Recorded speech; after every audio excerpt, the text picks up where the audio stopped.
This month's myth is that men can't have multiple orgasms.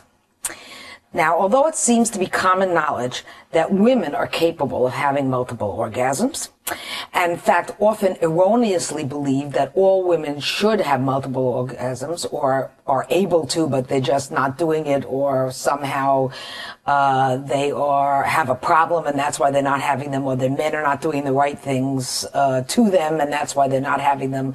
And that, of course, is correct. All women can't have multiple orgasms, and some do and some don't, and it's not something that women should be wishing for or working towards. You do if you do, and you don't if you don't. Most people believe that the phenomenon of multiple orgasm does not exist in the human male. Multiple orgasm in women was defined by Masters and Johnson as one or more additional orgasms within a short time without dropping below the plateau level of sexual arousal. They went on to say that men were not able to have multiple orgasms if it is defined in the same way. That is, the same way as they defined multiple orgasms for women. Because after ejaculation, men enter a refractory period when they lose their erection and are too sensitive to become re-stimulated. It has been traditionally understood that there are several stages of ejaculation and orgasm in men. The first stage is called emission. And I'm going to give you now a lesson in male sexual response, okay? Now, emission is the deposit of seminal fluid from the testicles and the prostate gland into the upper end of the urethra. Now, I know a lot of people feel that all of this is sort of one thing, that when a man has an orgasm and an ejaculation, it's all sort of one experience, but it's not. They're all separate and they're all separable. So the first stage is that emission, when the sperm and the parts of that experience come from the testicles, and they're mixed with fluids from the prostate and other glands at the top end of the urethra. This also involves the simultaneous closing of the valve that's the junction between the urethra and the bladder. Otherwise, the semen would go up into the bladder when the push comes to send it out the end of the penis. And it would travel backwards into the bladder instead of forwards out of the penis. And the next stage is called ejaculation. And that's when there is an intermittent relaxation of the muscles around the end of the prostate, near the upper end of the penis, and 3 to 7 muscular contractions which push the seminal fluid out of the urethra through the opening of the end of the penis. So that you've got a closing at the upper end of the prostate, an opening or relaxation at the lower end, and you've got the contractions going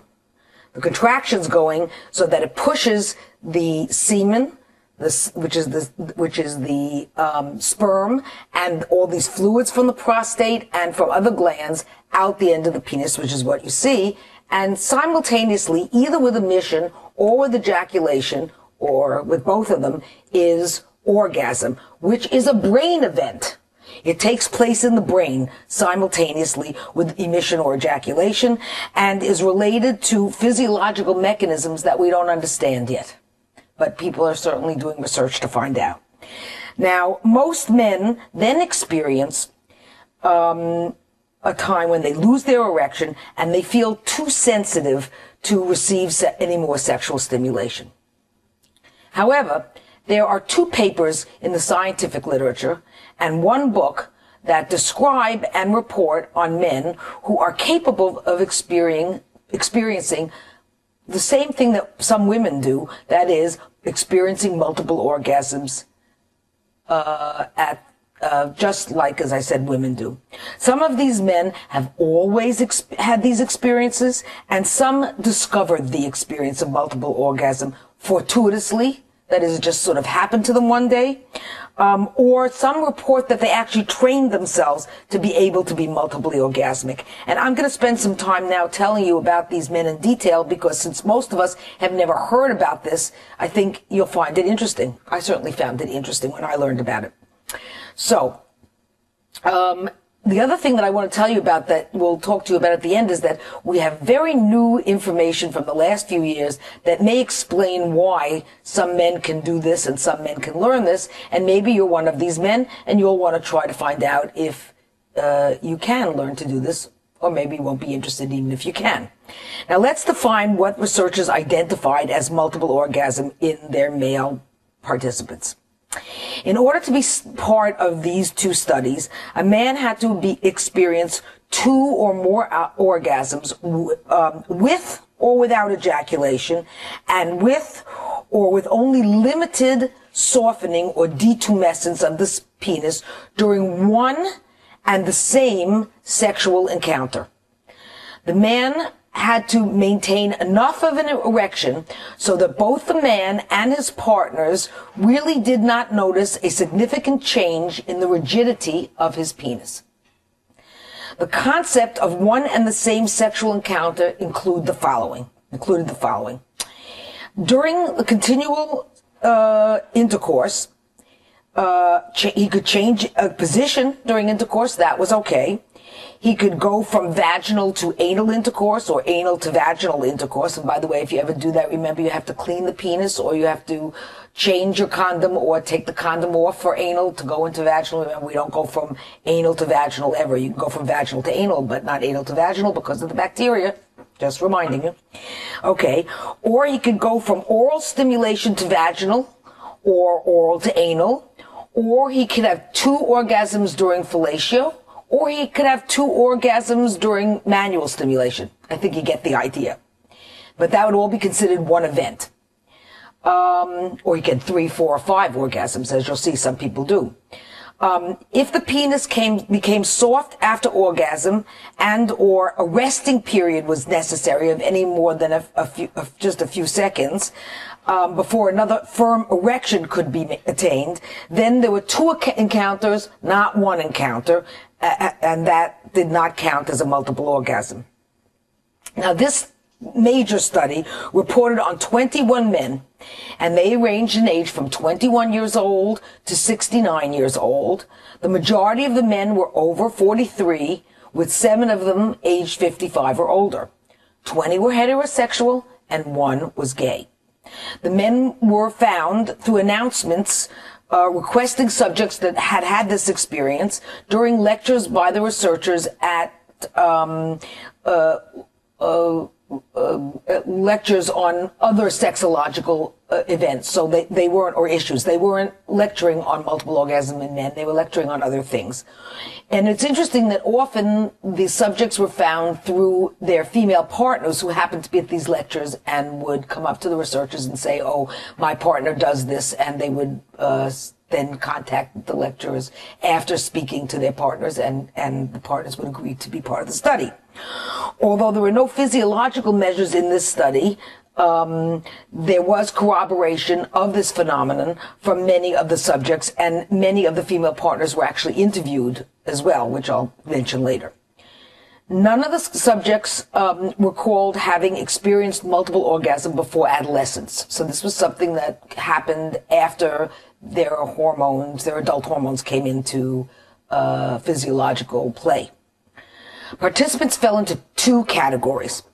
Men who remembered being multi-orgasmic from their very first sexual experience with a partner, and that was 13 of the 21 subjects, and then men who became multi-orgasmic usually after the age of 35, and that was 8 subjects. So if you're less than 35, this may happen to you.